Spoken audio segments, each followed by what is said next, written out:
I also want to talk to you more specifically about Nvidia, because once again, it's a top trending ticker here on Yahoo Finance today. We'll get their quarterly results after the bell tomorrow. Today, we saw a drop, but we certainly have seen a run up in the stock price since the start of the year. What are you expecting to hear?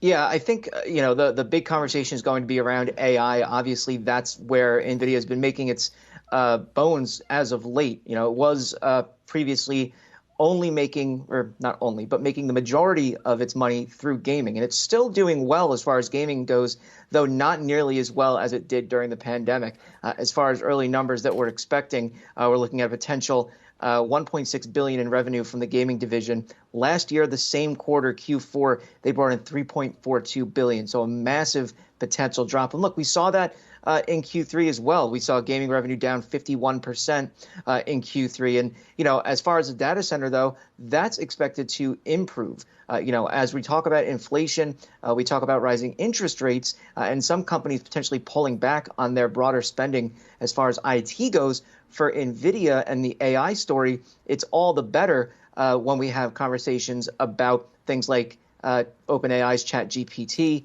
Microsoft's Bing, Google Bard. Those all need to be powered by graphics cards, essentially. They're high-powered. They're better at handling these massive tasks than your standard CPUs.